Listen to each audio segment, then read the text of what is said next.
You know what it is. It's that time of year when all of us are itching to get out there and start car camping, SUV camping, minivan camping, van lifing, road tripping. Spring is coming upon us and we're all just ready to get out there and start exploring, start car camping. I know I'm one of those. I can't wait for the spring weather. I'm here on the East Coast. My name is Dee. I have been car camping or SUV camping in my Hyundai Santa Fe for the last 2.5 years, part-time, anytime I get a chance to. So before you go, here are 9 must-have safety accessories or tools for car camping and road trips. These 9 must-haves will keep you from being stranded, ensure you are protected from wildlife, prepared for the wild weather we've been having, and for self-defense. The very first thing that is on the list is a hand crank emergency radio. It's nice and portable, comes with like a little wrist thing where I can hang it on my wrist. I could also hang it up here if I needed to, or, just hang it wherever I want. It does have a hand crank. So if you lose power or your power station is out of power, your car is out of battery, your car battery is dead, whatever the case may be, you are prepared because you can always crank this bad boy up and you can be aware if there's any bad weather coming your way. Before you go on your journeys, you can also charge it via USB. There's also a fast charger in there. It also has a flashlight. There is a little solar panel up on the top as well. So there are a few different ways that you can charge this thing. So this is a great thing to keep you safe when there is wild weather coming your way. And if you don't have any power, this is great to have. The second item on my list is this camping multi-tool. And I think I've mentioned this quite a few times on my channel, but basically what it is there's a little axe portion, there's a little hammer portion, and then if I let go of this release here, I guess that's like a little pliers portion. Every time I come to do these videos, I always forget the name of something, but I think that's like the pliers area. And then there are some additional tools that can help you, like a screwdriver, a little knife, a little saw type deal. So a lot of different ways that you can use this camping mini tool that can really come in handy when you're in situations where you may need some tools. It's nice and petite, wraps right up, and it comes in this nice case that you can attach to your belt or hang from somewhere, whatever. But this is a very nice tool to have. And by the way, all of these tools that I'm mentioning today will have links in the description of this video. With the outdoors themes in mind, if you are going to an area that is known to have wildlife like bears, you want to make sure you have a good bear spray and that you carry it on you at all times. Just make sure you keep the safety on it. That way you don't accidentally discharge the spray. This is very potent and it can blow back in your eyes, so you really want to be careful with it and maybe watch some videos on how to properly use this, because we can have all the tools, all the things, but if we don't know how to use them safely and responsibly, they could turn out to be a bad thing for us. The next one is a fire extinguisher, which I don't have, that I need to go get because I do cook meals inside of my Hyundai Santa Fe. Most of the time I use my low wattage electric appliances like a rice cooker, a pancake griddle, a little immersion heater that I have that boils water so I can have coffee, oatmeal, tea, all the good things like that. There are some times where I have forgotten my power station or my low wattage electric appliances. So I've had to resort to using my butane stove inside the car. So it is very important. If you do that, please have a fire extinguisher and also like a fire alarm, a carbon monoxide alarm. That way you can make sure you're safe and make sure you're cracking your windows. That way you have some fresh air coming into the vehicle. Number 6, a portable air compressor or tire inflator, as I like to call them. So this one here, I got off of Amazon a few years ago. This one here is DC, so you can plug it into your car. If you have a power station that has DC power, you can also plug it into that. It's pretty low wattage, and this one has worked very well.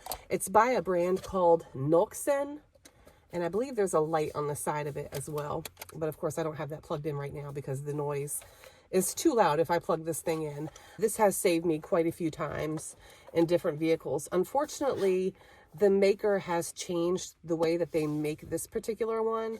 So I had to put a link to the next best option down in the description.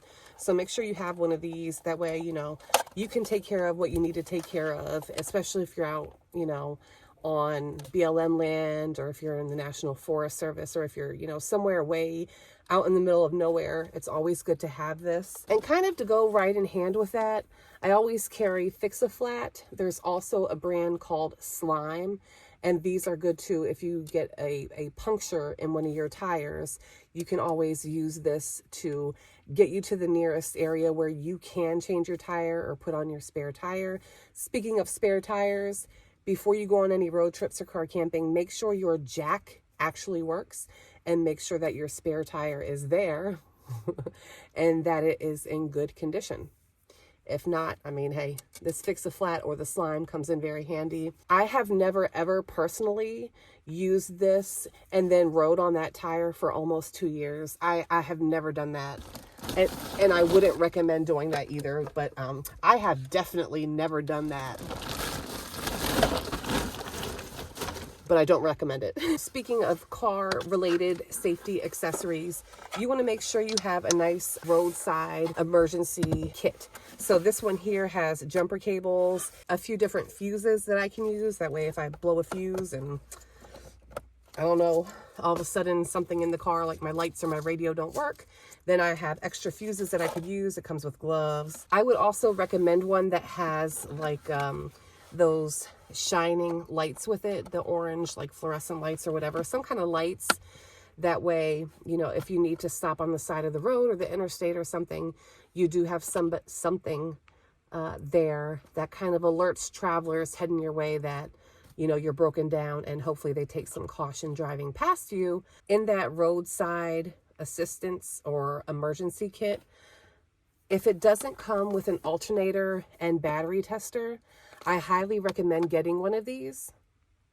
This one in particular, I got this one at Harbor Freight. It was really cheap. So I'll put that link in the description too. This is definitely something good to have. That way, if something is going on with your battery, boom, you can test it right there yourself, and you can know if it is your alternator or if your battery is, you know, not working right. Another thing that you want to make sure that you have, it can come in very handy, is this OBD scan tool.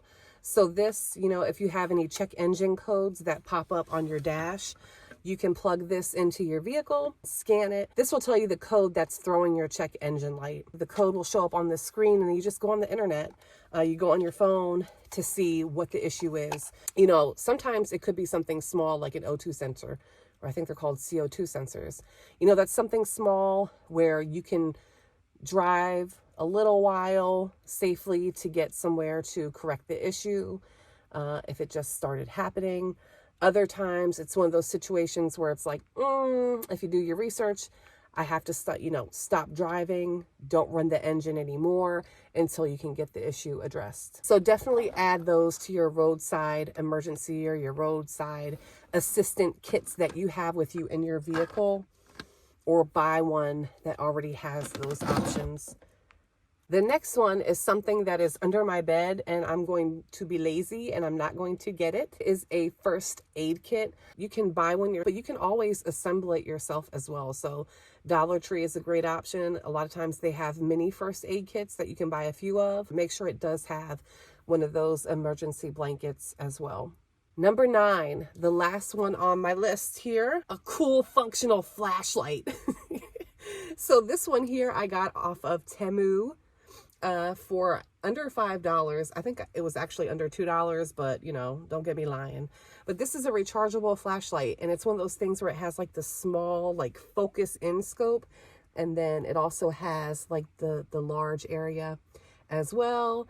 It has a really bright light, and then it has a dimmer light and an SOS.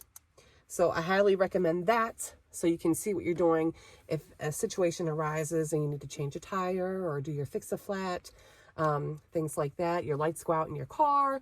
It's always nice to have a flashlight with you.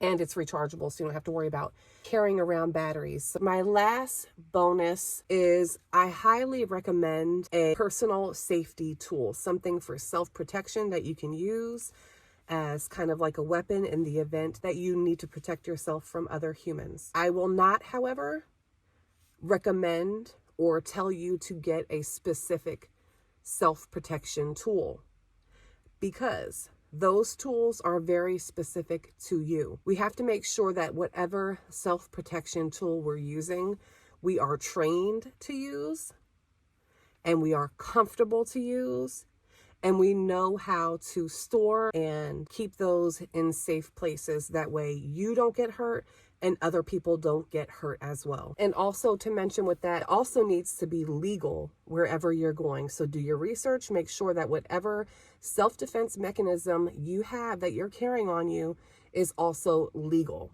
Of course, you know, I don't want to preach to the choir and I don't want to sound preachy, but I feel like I have to say it. When you're not properly trained, you're not comfortable with your self-defense tool, that leads to accidental injuries and sometimes death. We know that that has occurred. So please be very responsible when it comes to this, not just for your sake, but for the folks around you as well. Thank you for watching. If you enjoyed this content, please subscribe, like, comment. Next week, I have something special that I really have been like so excited to show you all.